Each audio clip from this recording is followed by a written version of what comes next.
ketika orang yang masih membawa sampah dari masa lalu misalnya, mereka suka sekali terkadang teringat dengan masa lalu yang menyakitkan itu. Contoh ya, mungkin kita disakiti sama orang lain, dikasih benih kepahitan. Mungkin kita kecewa sama diri kita sendiri, kita belum bisa ngampunin kesalahan yang kita buat dari diri kita sendiri. Atau mungkin kita kecewa sama Tuhan.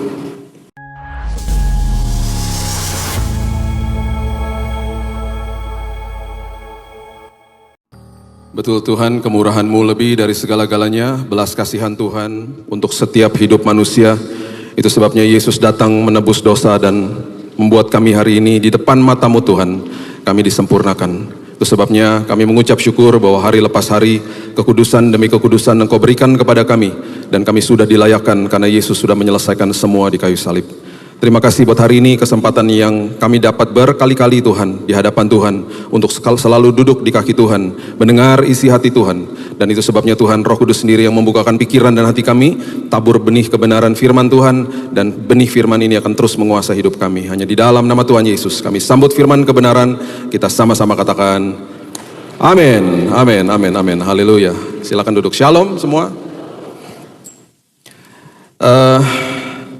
Kalau Bapak Ibu ikuti khotbah-khotbah saya dari beberapa bulan lalu, sebenarnya ada beberapa rangkaian yang saya berusaha bagikan untuk kita semua mengerti bahwa hidup ini adalah perjalanan hidup, ya, it's a road trip, dan seringkali kita masih terkadang membawa ekstra bagasi dari masa lalu.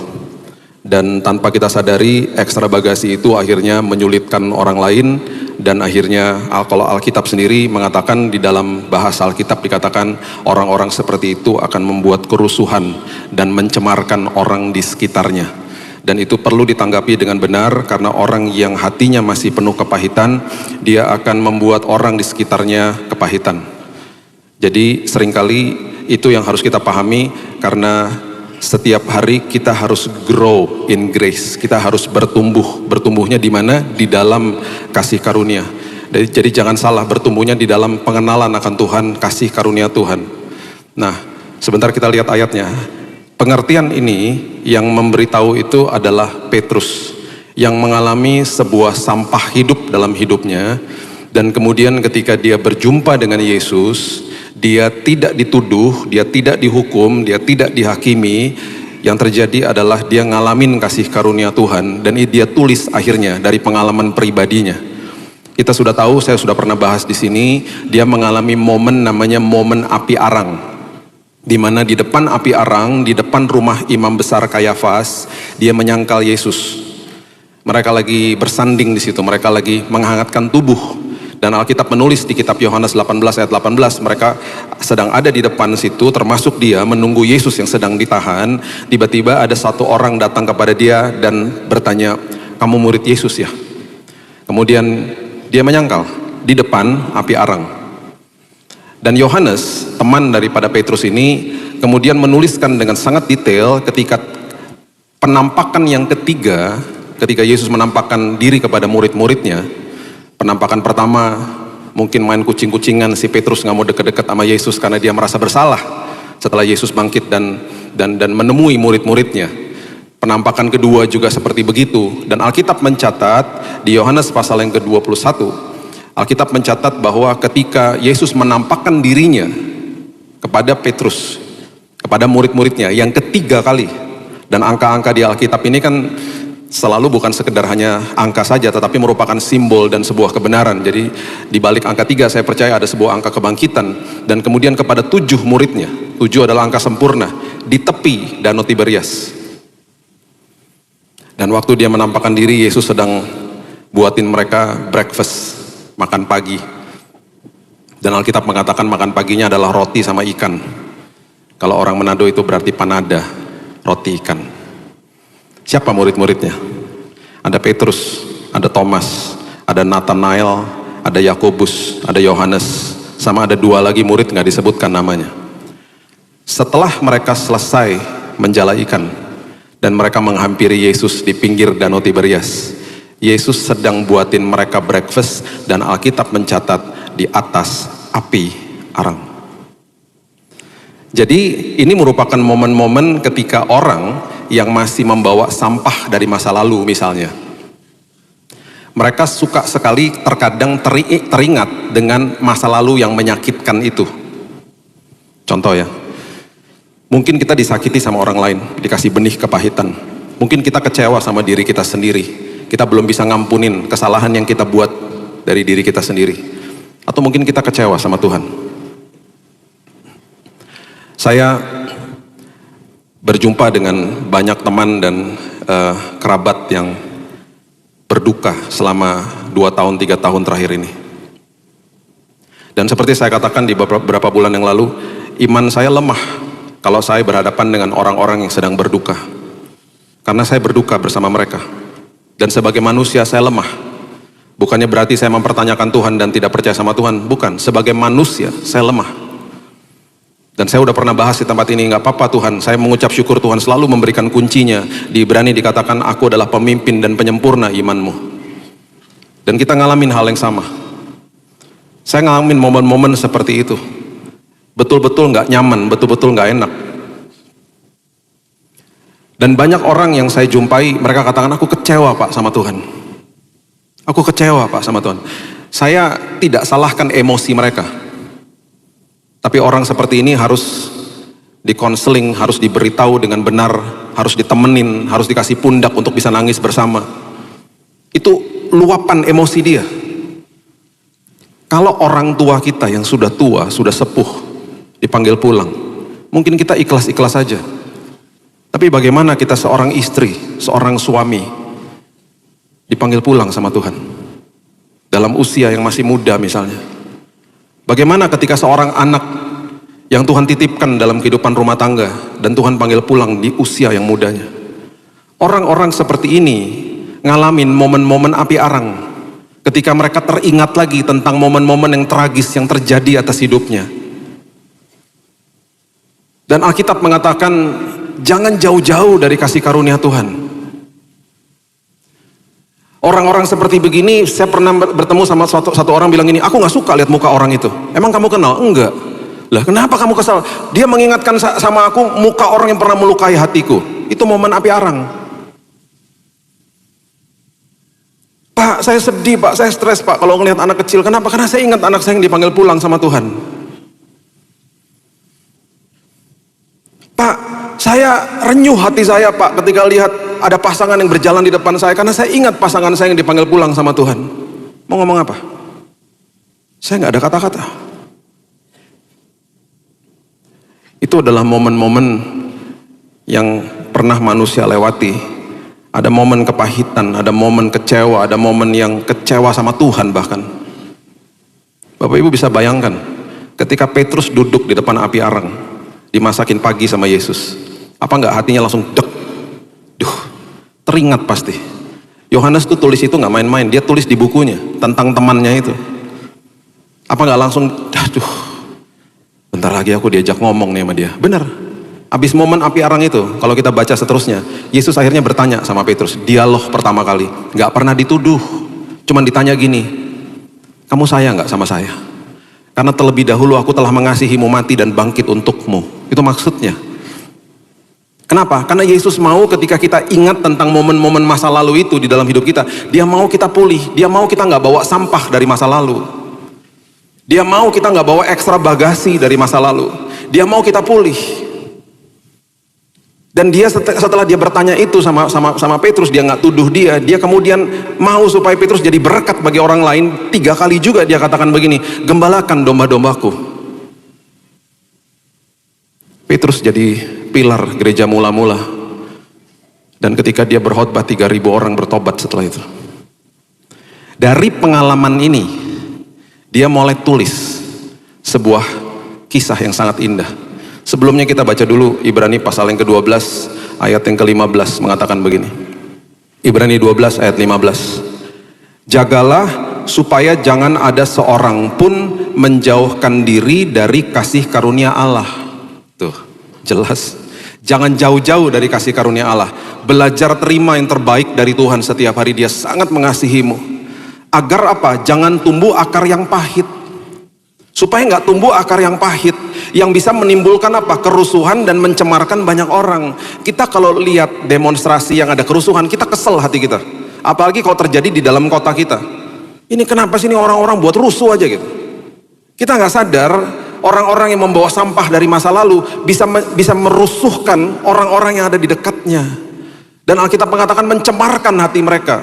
Makanya nggak heran orang yang kepahitan membuat orang di sekitarnya pahit gara-gara dia. Gara-gara ulahnya, tindakan, perkataannya dia. Dan orang nggak mau deket-deket sama dia. Bahkan orang tiptoeing around dia, orang jaga-jaga jarak sama dia. Orang jaga perkataannya, takut dia tersinggung, karena nih gampang marah orang seperti itu biasanya. Itu sebabnya baca sama-sama saya di 2 Petrus 3 ayat 17 dan 18. 2 Petrus 3 ayat 17 dan 18 mengatakan begini. Ini Petrus sendiri yang menulis setelah dia ngalamin momen dengan Tuhan, di mana kasih karunia Tuhan melingkupi hidupnya. Tetapi kamu saudara-saudaraku yang kekasih, kamu telah mengetahui hal ini sebelumnya. Karena itu waspadalah supaya kamu jangan terseret ke dalam kesesatan orang-orang yang tak mengenal hukum, dan jangan kehilangan pegangan yang teguh. Jangan sampai tersesat, jangan sampai kehilangan pegangan. Gimana caranya? Bertumbuhlah dalam kasih karunia dan dalam pengenalan akan Tuhan. Dan juru selamat kita Yesus Kristus baginya kemuliaan sekarang dan sampai selama-lamanya. Kalau kamu gak deket-deket sama kasih karunia, kamu bisa punya potensi mencemarkan orang loh. Sampah yang kamu bawa dari masa lalu, kalau kamu gak deket-deket sama kasih karunia, kamu gak ngalamin kebaikan Tuhan, kamu gak ngerti isi hati Tuhan, kamu tersesat loh. Kamu kehilangan pegangan loh. Kamu gak grow in grace. Bahasa Inggrisnya growing in grace, bertumbuh dalam kasih karunia. Hati-hati loh, karena Petrus ngalamin. Ketika dia dipulihkan, hidupnya jadi berkat bagi orang lain. Papa saya duduk di samping saya ketika saya duduk di bangku SMA. Bangunin saya sore-sore untuk ngeteh. Biasanya sore-sore itu ada waktu tea time sama coffee di rumah saya. Gak tahu apa, itu ada momen api arang dalam hidupnya dia di saat itu. Dia lagi bangunin saya, dia lagi lihat kamar saya, celingak-celinguk. Tiba-tiba dia random aja ngomong, nanya sama saya. Kamu pernah dengar ceritanya Opa gak? Opa itu berarti papanya dia. Kenapa? Saya tanya gitu. Dia langsung bilang, Opa tuh di Kampung Tomohon di Manado dulu. Itu tentara kenil, tahu gak? Dia bilang, galak dia. Sama papa juga gitu. Tiba-tiba ngomong. Tapi gak ada kepahitan ngomongnya. Ngomongnya cerita biasa. Kamu tahu dulu papa suka diikat di pohon, ditelanjangin, kadang-kadang ada semut merah. Papa dipermalukan di depan desa papa. Waktu dia ngomong gitu, saya tanya gini, kok papa gak pernah gituin kita, mukulin kayak begitu? Atau bahkan mukulin mama? Saya gak pernah lupa dia bilang waktu saya menikah sama mamamu di tahun 66. Saya serahkan semua kepahitan di altar Tuhan. Dengan kata lain, dia lagi ngasih tahu sama saya pastikan saya tidak mau bawa sampah ke dalam rumah saya.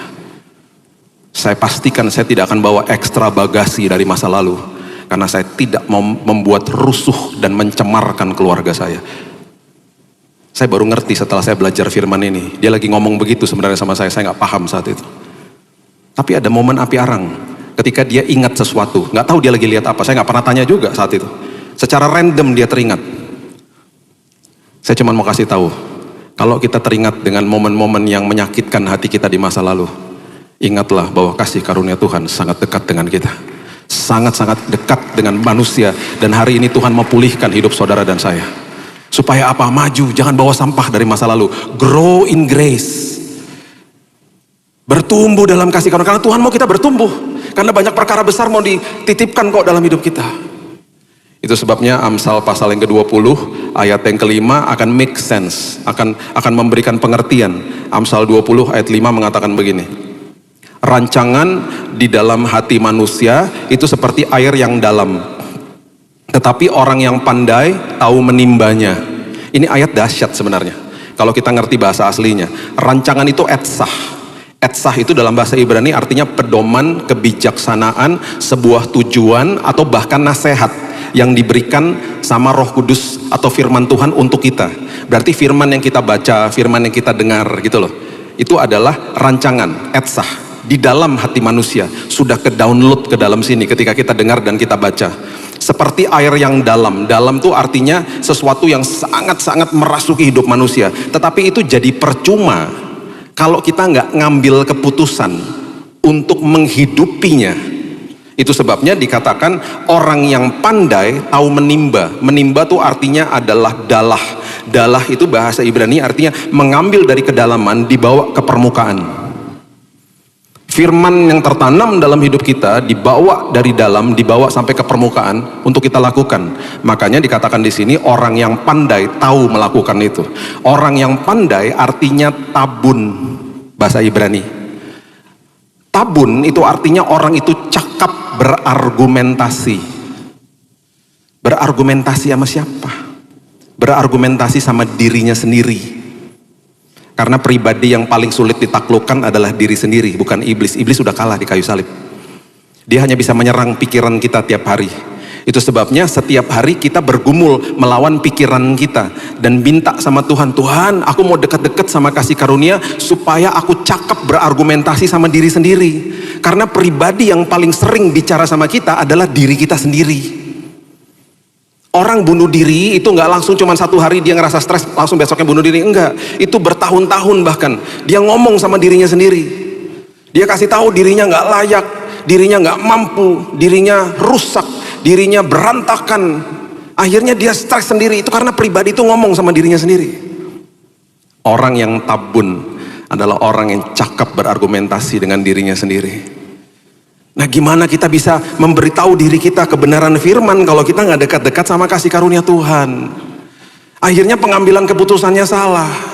Ketika pengambilan keputusannya salah, akhirnya kita hidupnya betul-betul kita arah langkah kita di dalam perjalanan iman kita salah jalanlah, kesinilah dan lain sebagainya. Dan kita akhirnya tidak paham bahwa banyak rambu-rambu yang Tuhan sudah kasih. Dan karena kita nggak bertumbuh, nggak dekat sama Tuhan, kita nggak paham rambu-rambu ini harus kemana. Saya minggu lalu ya, istri saya pergi ke luar negeri. Saya nggak bisa ikut karena ada ponakan kami yang wisuda. Karena saya ada jadwal, jadi saya nggak bisa ikut. Saya bilang, kamu pergi sendiri. Ini yang terjadi.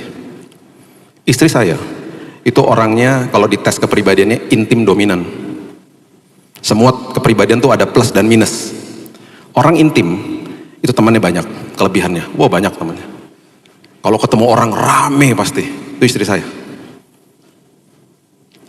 Orang intim kelemahannya nggak teliti, berantakan, pelupa. Dulu ya, dulu, sekarang udah nggak. HP hilang 5 kali, ketinggalan di toilet. Dulu. Nah, saya kalau dites kepribadian stabil, cermat. Jadi teliti, kelebihannya teliti, kekurangannya nggak fleksibel aja orangnya. Pasti ada kelebihan kekurangan lah.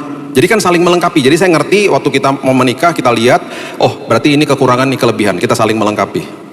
Kalau dia traveling sama saya akan pasti hati-hati, saya akan bawa paspor dan saya akan cek berulang kali karena teliti saya. Di rumah dicek, di mobil dicek gitu ya.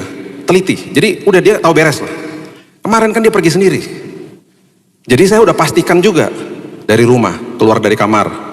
Sayang, paspor udah bawa. Udah. Di mobil saya cek lagi. Sayang, paspor udah bawa. Mulai kesel dia. Udah, kamu tuh bawel banget sih. Kelihatan sih memang ada. Jarak dari rumah saya ke Soekarno-Hatta 30 kilo. 30 kilo. Makanya saya kalau kemana-mana lebih suka ke Halim, karena ke Halim itu cuma 10 kilo dari rumah saya, sepertiganya. Jadi kalau nggak perlu Soekarno-Hatta, nggak mau saya ke sana, terlalu jauh. Tapi kan ini pesawat internasional, nggak ada di Halim, ya harus ke sana. Nah, sebelum keluar dari perumahan, kompleks perumahan, tiba-tiba ada suara dalam hati saya. Bill, coba tanya lagi sekali lagi sama istrimu, dan suruh dia buka pasportnya. Tuhan, saya udah nanya 2 kali tadi dimarahin loh Tuhan. Ini ketiga kali dan saya suruh buka, ntar dia keluar dari mobil naik taksi lagi, ngambek. Nah, istri saya nggak gitu. Gimana nih? Terus saya ngomong sama dia, sayang, paspornya boleh nggak aku lihat? Kamu tuh ya bener-bener deh, bawel banget sih dari tadi urusan paspor aja gitu. Coba aku boleh nggak lihat? Dibuka aja, dibuka, aku mau lihat halaman pertamanya yang ada fotonya itu loh. Bapak Ibu, paspor kalau lama, paspor bekas, Biasanya di halaman yang ada fotonya tuh ada bekas guntingan. Betul ya? Ada guntingannya. Waktu dia keluarin dari tasnya dan dia buka, saya lihat dari sini, ada guntingannya. Berarti kan dia bawa paspor lama. Cuman saya diam aja. Paspor lama, diam aja. Tiba-tiba ada suara lembut banget. Iya, paspornya salah. Terus saya tanya, jadi gimana? Ya udah pulang aja. Bener pulang? Ya iyalah, masa mau bawa paspor lama? Dalam perjalanan pulang, saya bilang gini, makanya denger-denger sama suami. Kamu bisa bayangin gak, kamu udah sampai di depan counternya airlines-nya. Pas kamu buka, salah paspornya. Dan pasti kamu kan telepon aku. Emangnya kalau paspor salah kamu bisa kasih tunjuk KTP? Ini kan internasional, mana bisa? Pastikan kamu telepon aku. Suruh ngapain? Suruh ngambil paspor yang asli, ya kan? Ini udah jam 5 sore di Jakarta. Berarti aku balik ke rumah 30 kilo. Ngambil balik lagi 60 kilo. Belum macet, ketinggalan pesawat kamu. Bener gak? Iya. Kan ya dengerin. Suami yang teliti ini. Dia ambil paspor di depan rumah, dia keluar. Saya cek lagi sekali lagi. Boleh gak buka lagi? Jangan-jangan paspor saya dibawa. Dia buka, tuh bener-bener.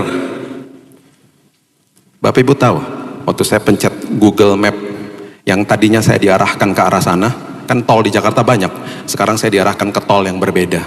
Saya cuma ngucap syukur dalam hati saya bilang gini, Tuhan terima kasih ya, apapun kondisi hidup, mungkin aja ada bahaya di sana. Tuhan arahkan dan aku selalu percaya sama pimpinan Tuhan, pasti aman dan nyaman. Amin. Kita nggak pernah tahu. Jadi kalau ada apa-apa terjadi dalam hidup, jangan ngambek sama Tuhan. Pimpinan Tuhan nggak pernah salah kok. Dan lewat jalan itu, tiba-tiba yang tadinya saya lihat 1,5 jam, 1 jam udah nyampe. Tiba-tiba yang tadinya mungkin ada macet, clear. Pimpinan Tuhan selalu tepat. Pimpinan Tuhan selalu terbaik. Dan jangan lupa dengerin suami. Saya tuh, suami-suami kan biasa dikasih mata-mata visualnya jago, ya kan? Jadi kalau di mall juga gitu, parkir di B1, keluar lewat sini, nanti di mallnya mau masuk lagi tahu udah hafal tokonya kan. Itu kan kelebihannya pria tuh visualnya memang hebat. Wanita itu kelebihannya mulut sama telinga, bisa mendengar hebat gitu. Pria tuh visual. Jadi berkali-kali saya mau balik ke mobil, udah tahu parkir di mana. Istri dulu. Bukan di situ parkirnya. Saya bilang udah di sini ikutin aja. Bukan bawel, bilang saya, Tuhan bungkam mulutnya Tuhan bungkam Tuhan tolong Tuhan. Udah sayang ikutin aja. Ketemu gak mobilnya? Ketemu kan? Selalu kalau ketemu mobilnya dia selalu bilang begini, ini tadi mobilnya gak parkir sini kok. Lah emang siapa yang pindah-pindahin? Emang mobilnya pindah-pindah sendiri? Kenapa sih wanita tuh gak mau disalahkan? Akhirnya satu hari dia, ya udah ya memang kamu udah kehebatannya visual. Emang gitu kok. Pria tuh visual sama perut. Kalau gak makan gak terbuka otaknya. Tapi kalau wanita mulut sama telinga ya, pendengarannya hebat, bicara banyak. Makanya wanita kalau ngomong sama wanita, satu topik bisa 1 jam. Ya ampun Ci, ya ampun masa sih gitu. Saya lewat lagi setengah jam lagi ngomong hal yang sama loh. Itu aja diomongin gitu, pakai perasaan soalnya. Kalau pria tuh punya kata sandi, pria ngomong sama pria punya kata sandi, namanya siap. Ya, oke. Ya, siap. Oke sih, itu berarti yuk udahan saya udah ngerti. Siap. Ya. Iya, oke, siap. Oke, bye. Udah selesai. Itu pria. Pria gak suka banyak ngomong. Tapi kalau wanita, wah, luar biasa. Makanya kalau habis ibadah kayak nginden gini, nanti habis selesai ibadah, pria-pria udah langsung ke kendaraan ya kan, karena lapar mau makan siang. Wanita-wanita, istri-istri gak pernah diajakin ngobrol, nyangkut di pintu gereja. Ketemu sama temennya, Ci apa kabar? Pria-pria, jangan kirim anak wanita untuk panggil mamanya. Karena dia wanita juga. Mami, papi udah nungguin di mobil, tante apa kabar? Dia ngobrol juga. Makin lama, kirim pasukan Kopassus, anak laki-laki. Karena dia juga lapar. Mami yuk, papi udah lapar, bye tante sampai minggu depan. Udah, mami jangan banyak ngomong, udah yuk, lapar aku. Gitu. Itu kelebihannya ya. Nah, firman Tuhan bilang begini ya. Coba lihat 1 Korintus 2 ayat 14. 1 1 Korintus 2 ayat 14. Manusia duniawi tidak menerima apa yang berasal dari roh Allah. Tuh. Karena hal itu baginya adalah suatu apa? Kebodohan. Dan ia tidak dapat memahaminya sebab hal itu hanya dapat dinilai secara rohani. Ini mengerikan loh. Ini ayat seringkali mungkin dibaca, ditafsirkan begini. Oh, itu buat orang dunia, enak aja.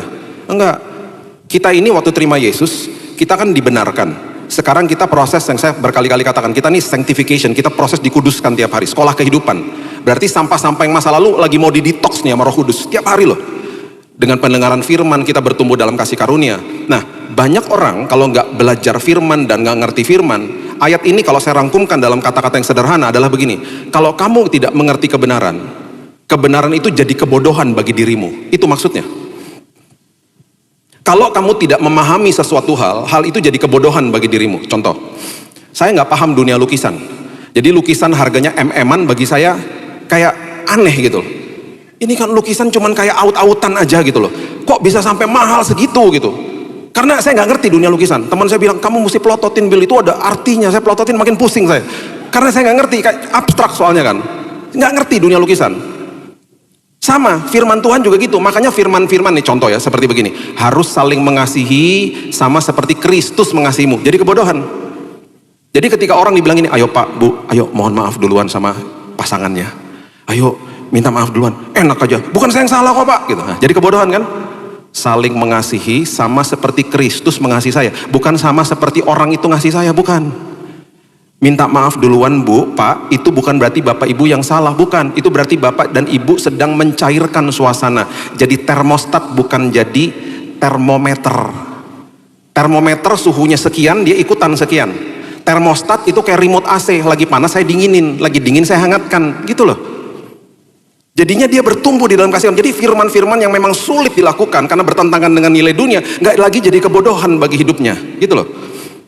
Sama seperti kalau saya berkisah sama saudara tentang hobi saya. Saya punya hobi pesawat terbang. Saya udah pernah kisahkan di sini. Saya punya 300 lebih pesawat terbang. Mainan, jangan kaget. Ya. Diecast segini-segini. Saya bisa berkisah. Saya bisa ngobrol tentang dunia aviasi. Saya berkali-kali ini kemarin saya ngobrol lagi sama teman saya, salah satu kapten dari pesawat maskapai terkenal di Indonesia. Bill, kapan lagi main ke simulator aku gitu? Ayo kapten, nanti saya kesana lagi. Saya belajar terbangin pesawat sama dia. Kokpit asli loh, bukan komputer. Kokpit asli. Pesawat Boeing 737. Jadi mendarat dan landing saya udah cukup paham. Jadi satu hari kalau tiba-tiba Bapak Ibu di pesawat pilotnya sakit perut, saya bisa mendaratin. Kalau tiba-tiba pendaratannya agak guncang-guncang, mungkin saya yang daratin. Bisa lah, sedikit-sedikit. Saya bisa berkisah nih tentang pesawat. Saya bisa ngomongin pesawat berjam-jam karena saya suka banget. Sampai pabriknya saya datengin, pabriknya Boeing, ngeliatin, nontonin cara pembuatannya. Jadi hobinya betul-betul hobi serius. Pesawat punya nomor polisi, ayo. Kalau belum tahu, pas lagi nongkrong, lagi ngantri di Garbarata, lihat ke bagian belakang, buntutnya pesawat ada tulisan PK sekian-sekian. PK bukan persembahan kasih. Itu artinya papa kilo sekian, itu nomor polisi registrasi pesawat itu berasal dari Indonesia. Kalau ada pesawat depannya N, bukan dari Malang. Itu artinya dia dari Amerika pesawatnya. Itu nomor polisinya, sampai hafal saya. Dan nomor itu registrasi kalau saya masukin di airfleet.net. Saya langsung tahu pesawat yang saya naik ini usianya berapa tahun. Sebelum ini dipakai sama maskapai apa? Apakah ini bekas? Apakah ini langsung dari pabrikan? Tahu saya langsung. Saya nggak bisa dibohongin sama orang counter. Saya tinggal tanya gini, Mbak, pesawat yang saya mau naikin dari mana? Datangnya Mbak. Dia tinggal kasih tahu, saya tinggal masuk flight radar, saya tinggal kira-kira turnover time berapa lama, saya datangin lagi, Mbak, delay 15 menit ya. Kok Bapak tahu sih Pak? Gitu. Saya masuk airport, yang saya lihat bukan seperti orang biasa lihat, saya pakai mata rohani masuk airport.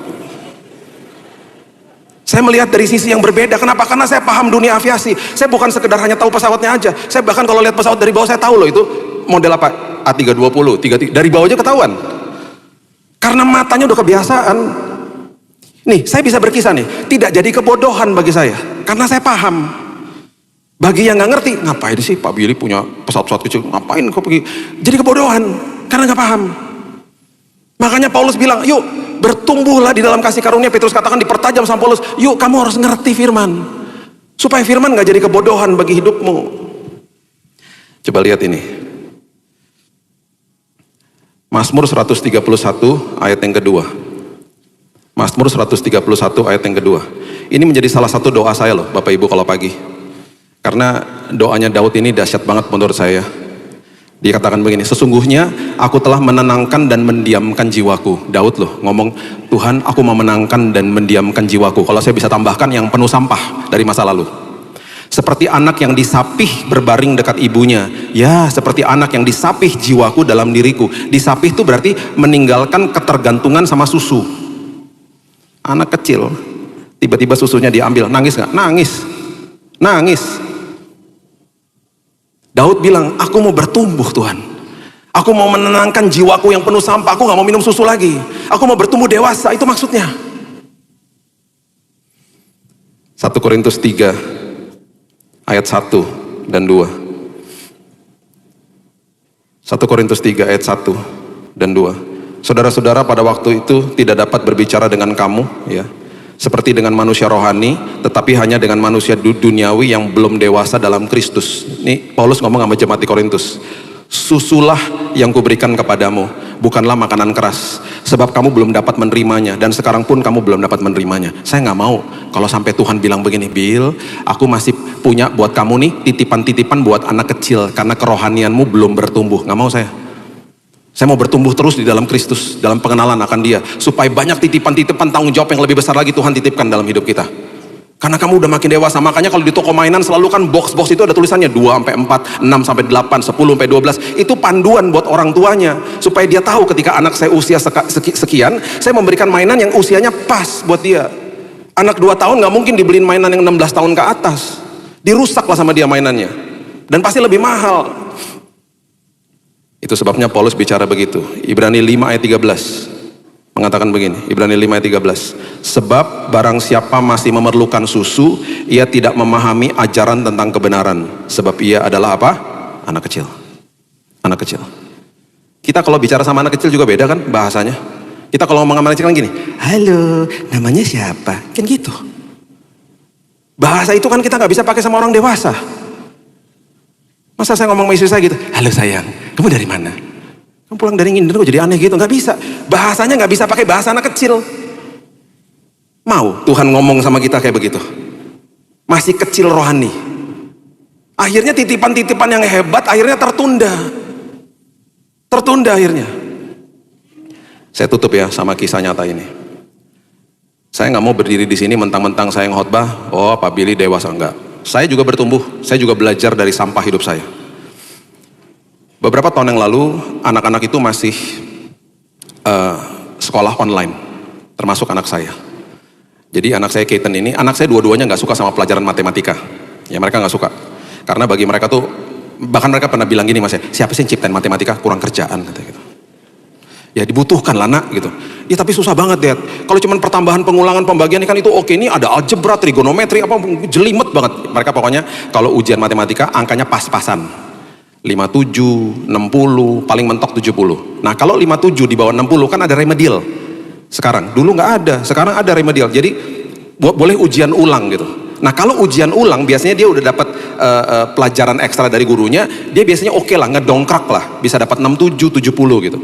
Nah ini lagi zaman COVID, ujiannya online. Terus ujian matematika. Setelah selesai saya tanya, dapat berapa dek? 57 dek. Aduh, susah ya dek. Iya. Ya udah belajar, kapan remedialnya? Hari Senin katanya gitu. Oh ya udah belajar ya dek. Dan selalu kalau dia belajar selalu oke kok, kan dia tanggung jawab. Hari Senin, habis ujian. Ini sepanjang hari anak gak keluar kamar gitu. Pas udah mesbah keluarga malam-malam dia masuk ke kamar saya. Saya langsung tanya dong, gimana remedialnya? Berapa? 60 berapa? Dapat 43 dek. Aduh. Dari 57 jadi 43. Kok makin jeblok dek? Susah dek. Aku udah belajar, aku udah tanya sama gurunya. Yang keluar beda semua. Aku gak suka sama matematika. Tapi saya gak mau kasih dia tekanan lah. Saya tahu lah dia kasih yang terbaik. Udahlah ya udahlah nanti kita tutorial aja lah ya dek ya. Ya nanti kamu dia dipanggilin tutor lah ya. Tiba-tiba dia ngomong gini sama saya, dia cerita sama saya. Tapi enak juga ya kalau lagi zaman-zaman COVID begini, lagi ujian online. Kenapa? Tadi tuh gurunya ada meeting loh, Det. Sampai Zoom-nya dimatikan. Jadi kalau dia diperhatikan tadi siang tuh aku keluar kamar ambil cemilan, ambil minum. Jadi selagi ujian bisa sambil nyemil. Kalau di kelas kan nggak bisa, dia bilang gitu. Waktu dia lagi ngomong begitu, pikiran saya berbeda. Langsung saya bilang gini, gurunya matikan Zoom. Kenapa kamu nggak buka buku, Dek? Lu nggak boleh dong, Dek, kan ujian. Siapa bilang kalau gurunya matikan Zoom itu berarti dia lagi kasih kode sama anak-anak boleh buka buku? Kenapa itu langsung reaksi itu keluar dari saya? Karena memang saya dulu jagoan nyontek. Jadi langsung keluar dari mulut saya, seorang hamba Tuhan. Kenapa nggak buka buku? Nggak boleh dong. Itu kan ujian. Terus saya bilangin saya nggak puas. Waktu gurunya sebelum matikan Zoom, emangnya dia bilang anak-anak nggak boleh ya buka buku? Emangnya gurunya ngomong gitu? Enggak kan? Itu berarti kode keras bahwa anak-anak boleh buka buku. Kamu tuh jangan naif, nak, kalau hidup. Kalau kamu buka buku kamu dapat 80. Lain kali panggil Dedi yang bukain deh bukunya. Kamu tuh sayang kan, itu kesempatan. Saya ngomong gitu loh. Nyerocos aja ngomong. Terus saya nggak puas dengan jawaban dia. Saya mau tanya sama gurunya. Jadi waktu pengambilan rapot online juga, saya bilang sama istri saya, udah saya aja yang ngomong sama gurunya. Saya pengen ngomong sama dia. Saya ngomong gini sama gurunya. Miss, waktu minggu lalu tuh ada remedial matematika ya, Miss. Kan Miss katanya meeting ya, Zoom dimatikan. Itu berarti sah-sah aja kan, Miss, kalau tiba-tiba ada anak yang buka buku. Oh ya nggak boleh dong, Pak, kan ujian. Tapi Miss kan nggak kasih tahu sama anak-anak. Kalau misalnya ada yang nggak tahu dan dia buka aja gimana? Saya nggak perlu kasih tahu, Pak, karena ini sekolah Kristen. Dan saya percaya anak-anak saya memang hidup di dalam integritas. Kelar. Yang lebih memalukan, dia bilang begini, Pak Billy kapan lagi khotbah di sini? Malam hari, saya peluk anak saya. Saya bilang, Dek, maafkan aku. Aku salah. Lagi minta maaf, istri saya lewat di belakang saya, nyebelin tau gak? Hamba Tuhan ngajarin anak bohong, gimana sih? Tuhan kenapa sih ada suara-suara kayak begitu? Suara-suara tuduhan. Tahu gak anak saya ngomong apa? Dan ini betul-betul menampar saya. Dia bilang gini sama saya, Dedi, aku lebih baik dapat angka 43 daripada aku nyontek.